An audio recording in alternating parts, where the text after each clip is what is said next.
overfilled the tank, it back flooded into here, which causes the ground fault in there, which keeps you good, luckily, from electrocuting yourself when you put your hands in here. Yeah. Because otherwise, all of this water is electrified.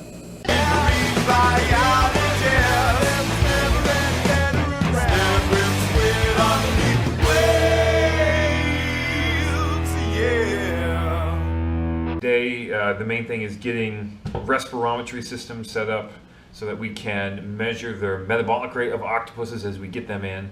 And then also we are going to get our pH control system set up on the tanks that we are putting the octopuses in as well. So those are really the two big things for today. Hopefully we get that done. And once we get those things done, really all we need is octopuses at that point. So hopefully soon we will be just diving a ton for octopuses all over the place. It will be great. It'll be wonderfully exciting. But hang with us. I mean, honestly, there is a lot of tedium that goes into science. There's a lot of setting up, especially when you are doing science in a remote location. Honestly, for me, a lot of the time that goes into it is just setting up and getting things ready to go. It's not all scuba diving and collecting and stuff. Some other people's research is like that. Mine isn't. So setting up labs is a very significant portion of our time. And it's just one of those things that, like with any job, you just have to dig in and get done. So that is what we're up to right now. Another round today of testing with the thermal gradient. So I have a new file up here. And if you remember from a previous clip, when we ran this, we got a very thin gradient. And it was from about 12.8 up here. And this is at the warm end of the gradient.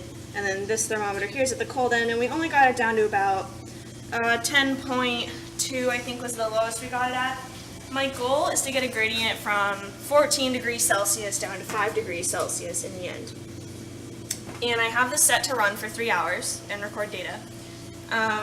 And we've made some adjustments since yesterday. So right now we are putting this insulating foam on our hoses. And what we're hoping this will do is retain the cold temperature of the water as it flows through these chillers. And on the other side, we're hoping we won't be losing heat in the warm water reservoirs. And this will hopefully conserve temperature on both sides of the gradients. So we're going to put all of this foaming on these hoses. And another thing we did this morning, which you may not be able to see, is we made these hoses a lot shorter. Before we had a whole bunch of extra line running through here, and we cut down some of the hoses. And we're hoping this will also prevent temperature fluctuation just from being in ambient air. So we just hooked up another chiller and stopped the whole system for a while. This is about over an hour fix. So we used to only have 2 chillers and now we have this third one here. Things got a little messy and we spilled some water on the floor, so we wanted to let things dry out before we begin. So hopefully this third chiller will help conserve the temperature on the cold end. We'll see what happens. Pretty good. It's starting to go down. 13.9 to 11.4. So today I got to go on a dive out to Surrey's Head, and that was instead of staying in the lab and helping set up equipment and fill tanks and clean stuff. And when I told Onthank, sorry I'm skipping out of work this afternoon, he said, diving is work. That's your job. So, you know, I think this is a thing I could maybe do, like, forever. Play here in the water as a job. The end of Thursday, we've had a very active, productive day. It's been, actually we haven't gotten done nearly as much as I really want to because we've had several setbacks going on through the day. We had tanks that were filled too high. Water's coming out of it. One thing is, this is way overfull. Okay. So it's probably flooded water back down into it this way. So that's probably the thing. Okay. Like we filled the tank too full? I filled the tank too full. Yeah. Okay. The tank's too full. Okay.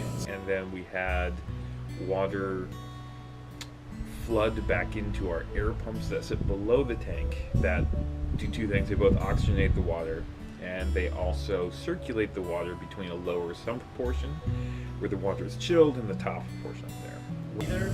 It probably came down through there. It's probably still flooding out. Hold on, sorry. It's probably still flooding out here. Look. Yeah, you see, it's still coming out here. So it's coming down through here. Oh, yeah. It's coming out there. There it is. So what we need to do is hold these off, and there's going to be water starting to come out here.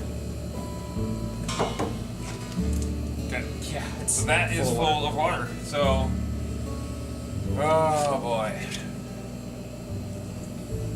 Full of seawater. When that happened, when the water flooded back down into the air pump, it then flooded through the pump, and seawater contacted the electronics, which caused a short and caused the ground fault interrupt switch on the line to trip. You probably. Oh, that's probably why it's shorting. Because there's water. What? Oh. It's shorting because, okay, go look. I bet you Okay, this is that in the was chiller. supposed to Go be check the- this one. See if it's in the chiller. Yeah, so here's what was ground faulting was You're right. Okay. this. So- You flooded this with seawater, and so this was causing the ground fault up there. So the problem's not in the box. The problem is It's- here. Spent a lot of time tracking that down, and then going back and actually pulling apart that pump. So I have now distilled water washed and then ethanol washed every single little component here that I can find to take apart. All this stuff is now hopefully going to be put in an oven, this ethanol, and dry out. It's actually really cool looking components. So piece by piece here, grab some here. And so here's our drying oven. It is on a very lowest setting. Hopefully 150 degrees will be more than adequate to evaporate everything that might be in these guys. Is there a... I'll put them in a beaker, all the different little parts. Yeah, I think that's a good idea. That should be good there. This summer, I've collected no data yet.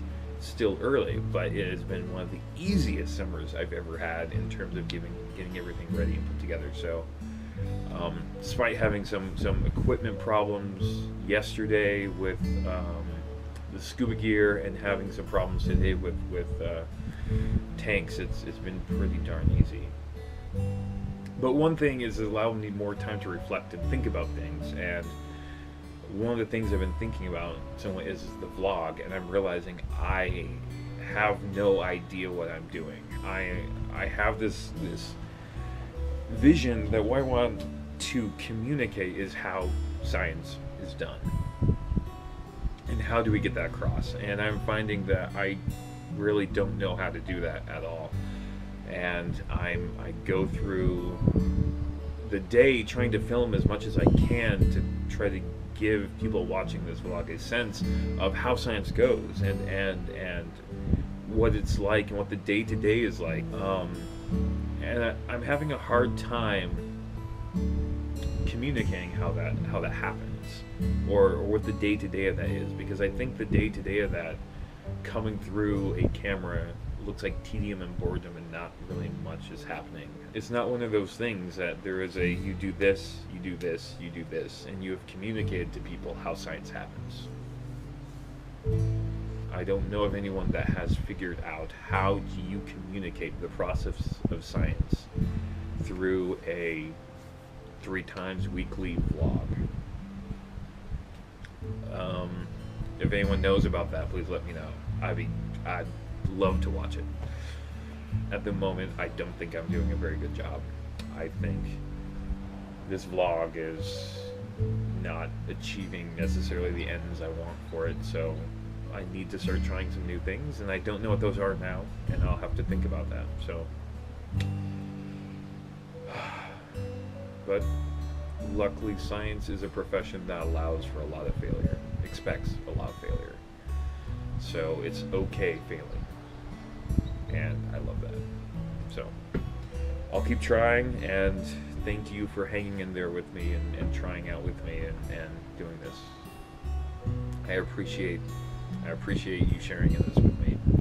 So hang in there, I will too, and we'll see how this goes. Thanks.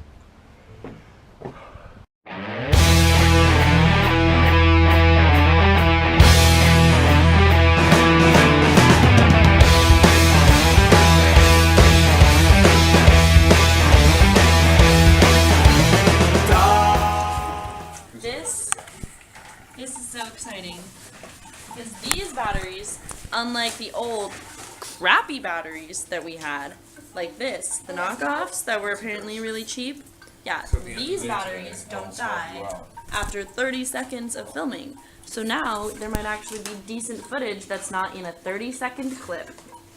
You're a little bitter. I'm just really excited there are real batteries now.